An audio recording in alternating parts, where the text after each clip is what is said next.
नमस्कार दोस्तों। मणिपुर में इतनी बड़ी हिंसा के बाद, 150 से ज्यादा हत्याओं के बाद, 2 महिलाओं के साथ बर्बरता के बाद, 5000 से ज्यादा घरों को जलाए जाने के बाद, सुप्रीम कोर्ट की लताड़ और फटकार के बाद, मणिपुर के हालात बेकाबू होने के बाद प्रधानमंत्री मोदी संसद से भाग क्यों रहे?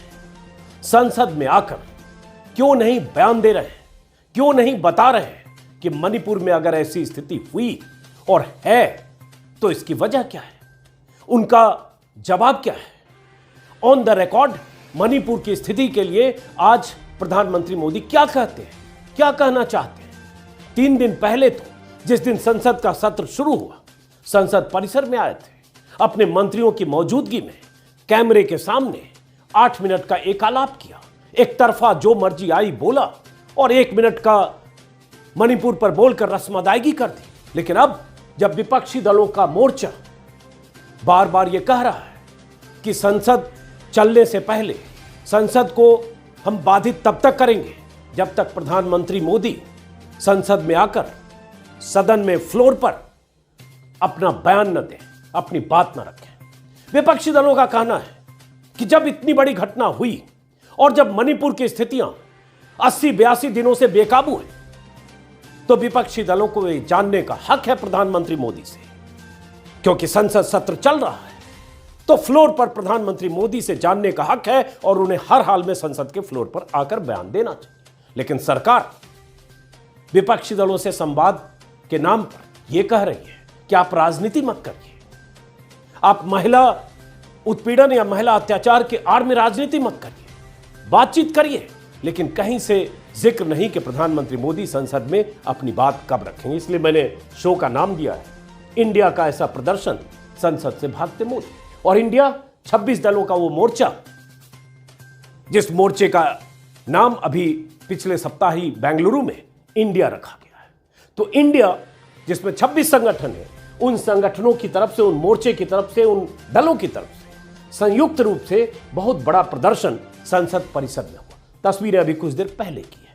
क्या कह रहे हैं जो विपक्ष के नेता हैं, उन्हें भी सुनिए, इन तस्वीरों को भी देखिए और विस्तार से इस वीडियो में मैं आपको आगे बताने वाला हूं कि अगर प्रधानमंत्री मोदी बच रहे हैं मणिपुर पर संसद में बयान देने से, उसकी वजह क्या है। और यही प्रधानमंत्री मोदी मणिपुर को लेकर क्या क्या पहले कहते रहे और मणिपुर की स्थिति अभी क्या है जब मैं ये वीडियो रिकॉर्ड कर रहा हूं। कल रात मणिपुर में क्या हुआ और मणिपुर के मुख्यमंत्री की नाकामी की ताजा जानकारी, नाकामी के बारे में क्या कुछ आ रही है, वो भी आगे बताएंगे विस्तार से, बहुत कुछ। और साथ में अगर सरकार आज कह रही है कि राजनीति नहीं करनी चाहिए, संसद चलने देनी चाहिए, ये सरकार बीजेपी जो विपक्ष में थी तब क्या करती थी, कुछ दिलचस्प बातें उस बैकग्राउंड फ्लैशबैक में भी आपको ले चलेंगे। पहले ये देखिए, अब जो मल्लिकार्जुन खड़गे साहब ने कहा कि जब संसद का सत्र चल रहा होता है, यही रिवाज है, यही परिपाटी है, यही रवायत है, तो आप संसद में आप बयान देते हैं,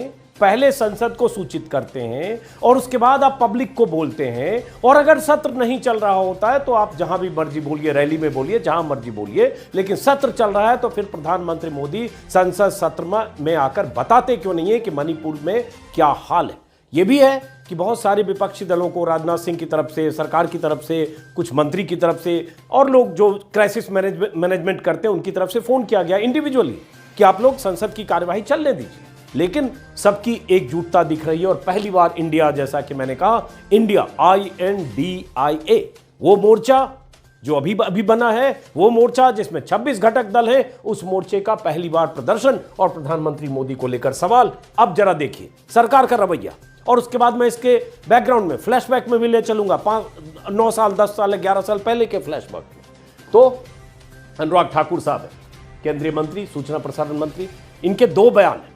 इस बयान को गौर से देखिए, आपको जानना समझना जरूरी है। बयान क्या है? एक बयान यहां पे जो दिख रहा है, इसमें यह बयान है, मंत्री ने कहा क्राइम रोकना राज्य का काम। यह अनुराग ठाकुर का बयान है कल का। यह सही है कि क्राइम रोकना राज्य का काम है, लेकिन क्या प्रधानमंत्री मोदी का सोना काम है? क्या अमित शाह का सोना काम है, नजरअंदाज करना काम है, या कान में तेल डालकर सोए रहना है, या कोई आप तक बात न पहुंचे या जो पहुंच रही है दुनिया को न पता चले, इसलिए मौन थामे रहना, मौन धारण किए रहना काम है? यकीनन राज्य सरकार का काम है। और राज्य सरकार ने यही तो भरोसा सुप्रीम कोर्ट में दिया था जब 6 मई को कॉलिन गोंजाल्विस की तरफ से सुप्रीम कोर्ट में याचिका दायर की गई थी और सुप्रीम कोर्ट की 3 तारीखों पर हर बार सॉलिसिटर जनरल ने राज्य सरकार की तरफ से कहा कि राज्य सरकार सुचारू रूप से काम कर रही है, लॉ एंड ऑर्डर को कंट्रोल करने की कोशिश कर रही है। राज्य सरकार की तरफ से उन्होंने ये दलील दी, वही आज कह रहे। तो सवाल उठता है कि राज्य सरकार अगर नाकाम हुई तो किसका काम है? और सरकार किसकी है? बीजेपी की। आपके मुख्यमंत्री हैं, डबल इंजन की सरकार है।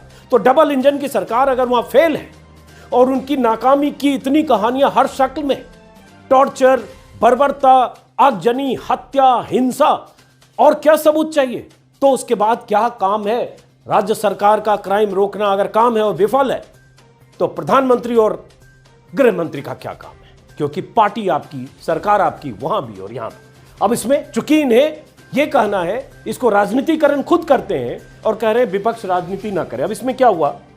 ये भी अनुराग ठाकुर का एक बयान है। इस बयान में अनुराग ठाकुर ने क्या कहा है? इस बयान में अनुराग ठाकुर ने कहा है, इसको मैं थोड़ा इनलार्ज करता हूं आपके लिए। इस बयान में अनुराग ठाकुर ने कहा है कि इस बयान में इन्होंने कहा, मैं हाथ जोड़कर विपक्ष से अनुरोध करता हूं कि चर्चा से न भागे। हमारी इच्छा है कि सदन में इस पर अच्छी चर्चा होनी चाहिए जिसमें सभी राजनीतिक दल हिस्सा लें। किसी को चर्चा से भागना नहीं चाहिए। महिलाओं के खिलाफ अत्याचार का राजनीतिकरण ना करें। कौन कर रहा है राजनीतिकरण? और महिलाओं के खिलाफ अत्याचार आज हो रहा है क्या? 4 मई के बाद कितनी घटनाएं हुई हैं और अभी 2-3 महिलाओं के उस टॉर्चर की कहानी में 2 की नग्न तस्वीरें और वीडियो वायरल हुआ, लेकिन उसके बाद पता चल रहा है कि और कई महिलाओं के साथ ऐसी घटनाएं हुई जो लगातार 5 दिनों से खबरें अखबारों में आ रही है और अभी भी वहां की स्थिति पूरी तरह से आउट ऑफ कंट्रोल है। फिर ये राजनीति करने की बात कहां से आ गई? क्या सवाल ना उठाए विपक्ष? और आप कह रहे सदन में अच्छी चर्चा होनी चाहिए, तो प्रधानमंत्री को जवाब क्यों नहीं देना चाहिए? एक भी संसदीय परिपाटी को जानने वाला कोई पत्रकार या संसदीय परिपाटी को समझने वाला कोई नेता ये अच्छी तरह से जानता है कि जब ऐसी घटना होती है तो सदन को सूचित करना, सदन पर इस बारे में बयान देना, जानकारी देना प्रधानमंत्री की प्राथमिक जिम्मेदारी है, सदन के बाहर नहीं। यही तो विपक्षी दल कह रहे हैं कि आप सदन में हाउस को इन्फॉर्म करिए, हमें बताइए कि मणिपुर में क्या हो रहा है।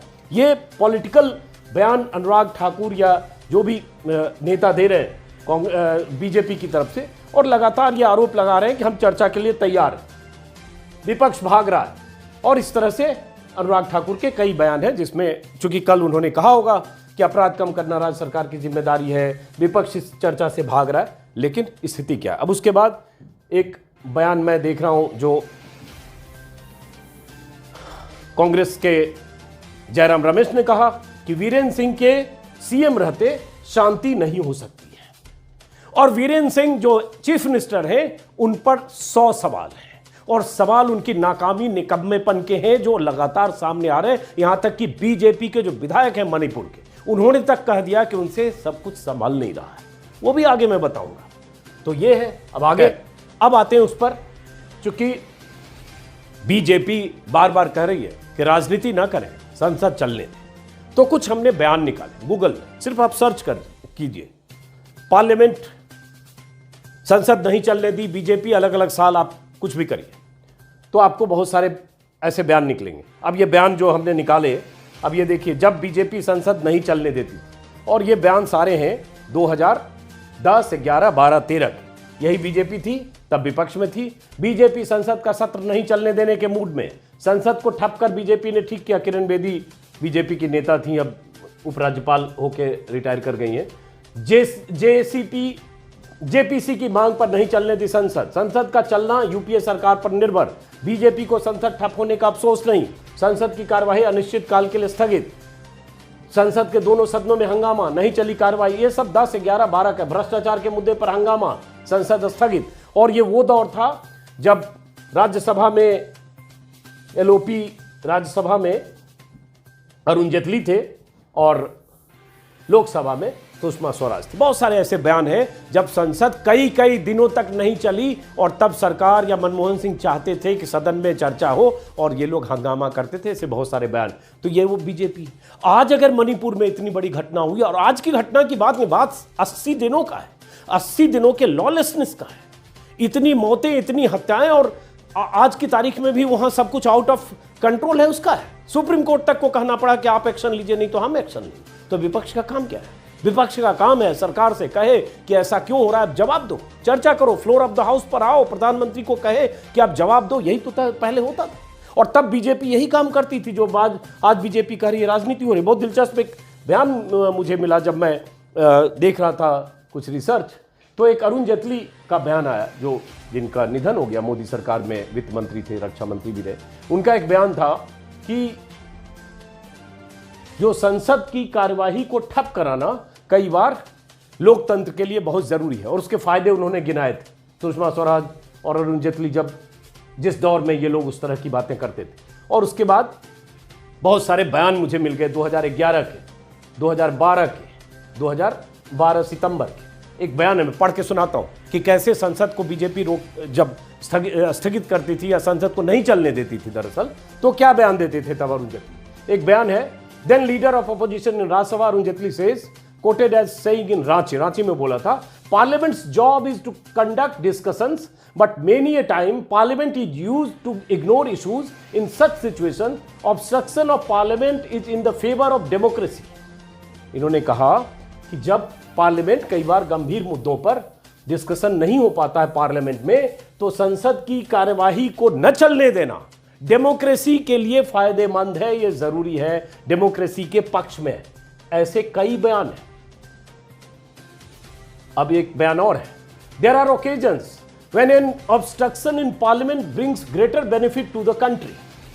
कई ऐसे मौके आते हैं कि संसद ठप करना, संसद न चलने देना देश हित में ज्यादा होता है। ऐसे अरुण जेटली के बयान है। एक और बयान है, लेकिन यह कितना बोले, एक और बयान है, not allowing parliament to function is also a form of democracy like any other form. मतलब संसद न चलने देना यह भी लोकतंत्र का एक चेहरा है। यह अरुण जेटली का बयान।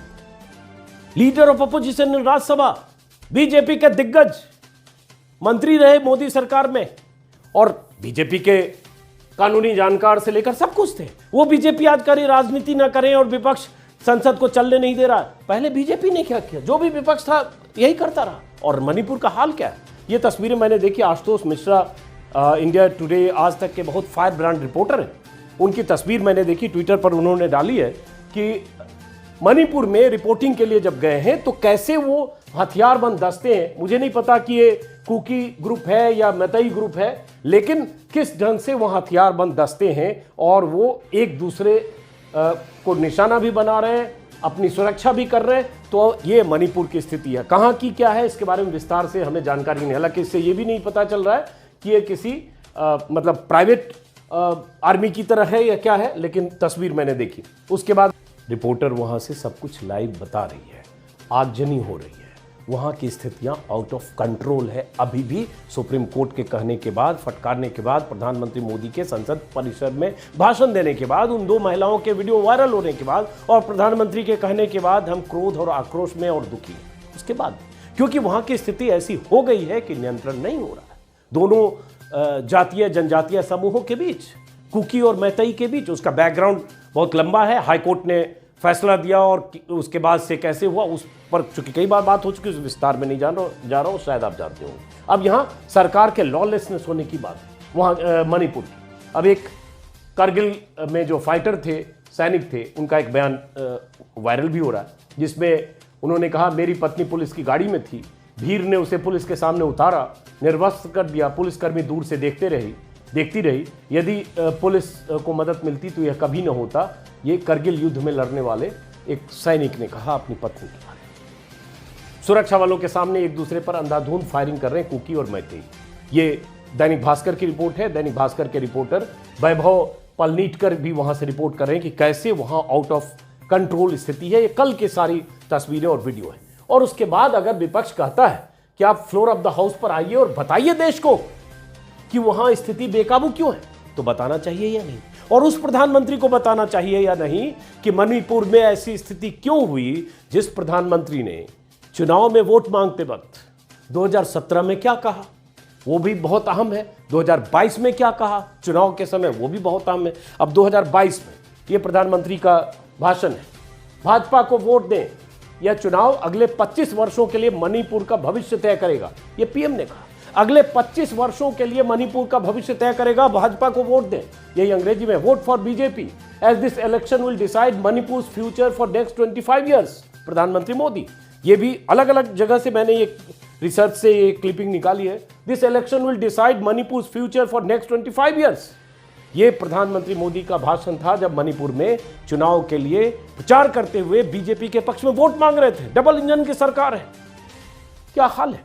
तो कौन जवाब देगा? जब आप करें, आप 25 साल आगे का भविष्य और रोड मैप तैयार कर रहे हैं, या 22 से 23 आते आते यह हाल हो गया कि 80 दिन से आपको वहां की स्थिति आप संभाले नहीं संभल रही है, बल्कि आप 78 दिन तक तो आप चुप रहे, मुंह तक आपने नहीं खोला।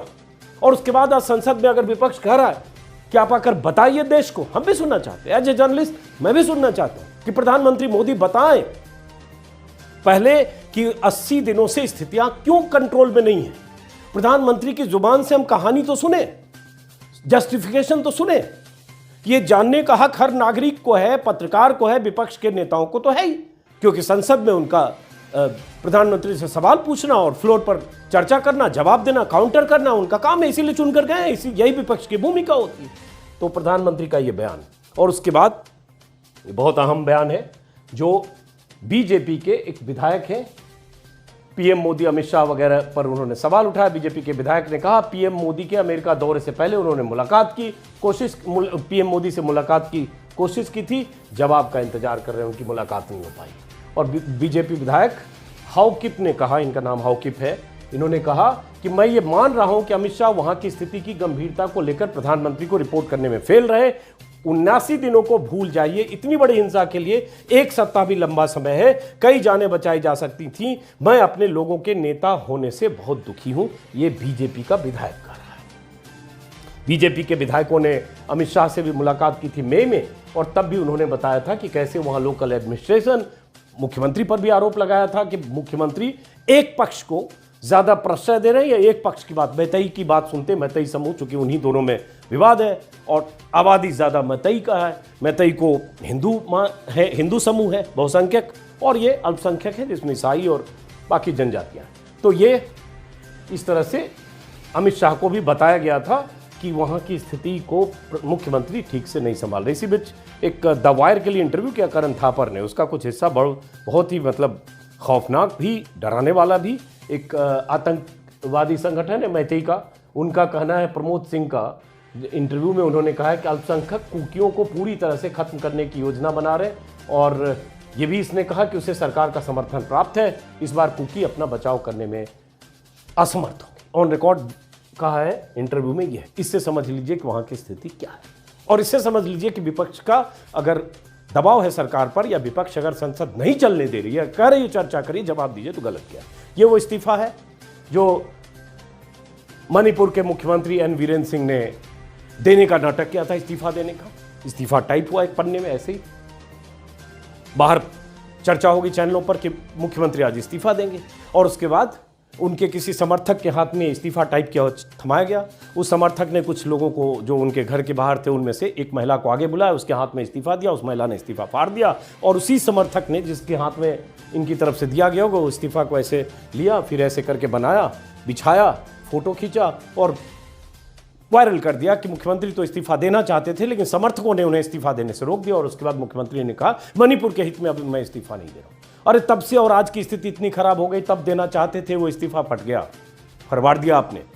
जाते आप सीधे गवर्नर के यहाँ इस्तीफा दे देते, क्योंकि अनसुईया उइके जो गवर्नर है मणिपुर की, वो भी कह रही है बार बार कि मणिपुर की स्थिति बेकाबू है, मैं परेशान हूँ, दुखी हूँ, लोग मुझसे आकर पूछ रहे हैं कि स्थिति कब बदलेगी, इतने लोग मारे जा रहे हैं, इतनी हिंसा हो रही है और कुछ भी यहाँ नियंत्रण में नहीं है। मैंने ऊपर वाले को बता दिया, मैंने जिंदगी में इतनी हिंसा नहीं देखी। ये गवर्नर करेंगे, जिन गवर्नर के पास ये जाना चाहिए था अनसुईया उइके के पास, वहाँ गया नहीं, तो अब इस्तीफा दीजिए। और सरकार का काम है, प्रधानमंत्री मोदी और अमित शाह के, कि इनसे इस्तीफा लें, वहाँ राष्ट्रपति शासन लगाए, नियंत्रण करें वहाँ डायरेक्ट केंद्र से, यहाँ से जिम्मेदारी लें अगर ये फेल हुए मुख्यमंत्री के तौर पर। लेकिन ना आप ये करेंगे, ना आप संसद में जवाब देना चाहेंगे, और सिर्फ विपक्ष पर आरोप लगा देंगे कि राजनीति विपक्ष कर रहा है। तो सवाल उठता, आप क्या कर रहे हैं, कुछ आप कर लीजिए। विपक्ष राजनीति कर रहा है, आप हटाइए मुख्यमंत्री को, प्रेसिडेंट रूल लगाइए, नियंत्रण करिए, जाइए कैंप करिए इम्फाल में, गृह मंत्री के तौर पर जाएं और उसके बाद वहां की स्थिति को संभालने की कोशिश करें। दिखे तो कि आप कुछ करते हुए दिख रहे हैं, लेकिन वो दिख नहीं रहा है। और बयानबाजी, आरोप प्रत्यारोप अपनी जगह। बहरहाल वापस लौटते हैं। उम्मीद है कि संसद का सत्र चलेगा, जो बाधित है, आज भी स्थगित हुआ। उम्मीद है कि प्रधानमंत्री मोदी, जिनका 56 इंच का सीना है, वो संसद में आएंगे और देश के सामने बताएंगे, देश को जानकारी देंगे, विपक्ष को तो देंगे ही, सदन को तो देंगे ही, कि हुआ क्या मणिपुर में, क्या हुआ हाईकोर्ट के फैसले के बाद वो हम जानते हैं, लेकिन 80 दिन में क्या हुआ कि आप कंट्रोल नहीं कर पा रहे हैं। और अगर नहीं कंट्रोल कर पा रहे हैं तो किसकी जिम्मेदारी है, क्योंकि वहां भी सरकार आपकी, यहां भी सरकार आपकी। तो बताइए तो सही प्रधानमंत्री मोदी जी। फिलहाल इस वीडियो को खत्म करते हैं, फिर मुलाकात होगी किसी और वीडियो में, नजर होगी